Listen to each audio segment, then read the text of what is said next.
जय हिंद दोस्तों। मैं महेश्वर स्वागत करता हूं आप सभी का मेरा YouTube channel just my things को। दोस्तों, हमारे संविधान में 3 तरह का इमरजेंसी है। पहला है नेशनल इमरजेंसी यानी कि राष्ट्रीय आपातकाल, दूसरा है प्रेसिडेंट रूल यानी कि राष्ट्रपति शासन, और तीसरा है फाइनेंशियल इमरजेंसी यानी कि वित्तीय आपातकाल। तो पहले समझते हैं राष्ट्रीय आपातकाल यानी कि नेशनल इमरजेंसी के बारे में, जो कि संविधान के अनुच्छेद 352 में लिखित है। और अभी तक देश में 3 बार नेशनल इमरजेंसी लगाया गया है। तो पहली बार इन 1962 ड्यूरिंग इंडो चाइना वार, जब चाइना ने भारत पे हमला किया था और उस वक्त प्रधानमंत्री थे भारत के पंडित जवाहरलाल नेहरू जी। और दूसरी बार इन 1971 ड्यूरिंग इंडो पाक वार, उस वक्त की प्रधानमंत्री थी श्रीमती इंदिरा गांधी जी। और तीसरी बार इन 1975, और उस वक्त भी प्रधानमंत्री थी श्रीमती इंदिरा गांधी जी। पर उस बार सारे हैरान थे क्योंकि ना तो युद्ध का माहौल था और ना ही कोई इंटरनल डिस्टर्बेंस था। तभी इंदिरा गांधी जी ने संविधान का गलत इस्तेमाल किया था, जिसे कि आज तक dark chapter of independent India यानी कि स्वतंत्र भारत के काला अध्याय भी कहा जाता है। और जब इमरजेंसी देश में लगाया जाता है तो अनुच्छेद 19 और अनुच्छेद 32 को निलंबित किया जाता है, ताकि आप सुप्रीम कोर्ट में उस केस को सुप्रीम कोर्ट में भी सरकार को चैलेंज नहीं कर सकते। तो अब समझते हैं प्रेसिडेंट रूल यानी कि राष्ट्रपति शासन के बारे में।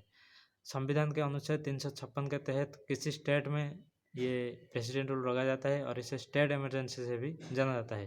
देखिए, जब जब प्रेसिडेंट को पता चलता है कि किसी स्टेट की गवर्नमेंट ने किसी असंवैधानिक एक्टिविटीज़ में लिप्त है, या फिर कोई उसकी स्टेट की गवर्नर ही कुछ रिपोर्ट देते हैं राष्ट्रपति को कि उस स्टेट की कुछ असंवैधानिक कार्यकलाप चल रहे हैं, तो उस स्टेट में प्रेसिडेंट रूल इम्पोज किया जाता है। और अभी तक देश में बहुत बार प्रेसिडेंट रूल लगाया जा चुका है। और सबसे ज़्यादा अगर देखा जाए तो मणिपुर में लगाया गया है, जो कि 10 बार। और फिर सबसे पहले पंजाब में 1951 में प्रेसिडेंट रूल लगाया गया था। प्रेसिडेंट रूल लगने के बाद प्रेसिडेंट उस स्टेट की लेजिस्लेटिव असेंबली को डिसॉल्व करते हैं और उस मंत्रिमंडल और सरकार को बर्खास्त करते हैं। और उस स्टेट की सारे कानून पार्लियामेंट में यानी कि संसद में पारित होते हैं। तो दोस्तों, ये थी प्रेसिडेंट रूल यानी कि राष्ट्रपति शासन, जो कि स्टेट इमरजेंसी के नाम से भी जाना जाता है, जो कि अनुच्छेद 356 में लिखित है। तो अब समझते हैं फाइनेंशियल इमरजेंसी यानी कि वित्तीय आपातकाल के बारे में। और वित्तीय आपातकाल संविधान के अनुच्छेद 360 में वर्णन है। देखिए, जब देश में पैसे की कमी पड़ जाता है तो राष्ट्रपति उस देश में वित्तीय आपातकाल यानी कि फाइनेंशियल इमरजेंसी इम्पोज करते हैं। पर आज तक हमारे देश भारत में कभी भी वित्तीय आपातकाल नहीं लगा है।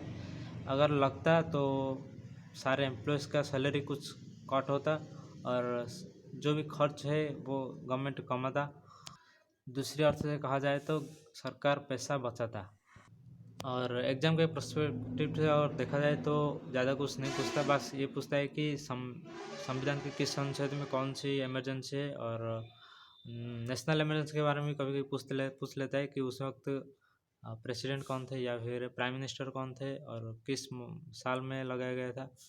और अगर ये वीडियो आपको इन्फॉर्मेटिव लगा हो तो वीडियो को लाइक कीजिए, अपने दोस्तों और परिवार के साथ शेयर कीजिए और हमारे चैनल को सब्सक्राइब कीजिए। जय हिंद।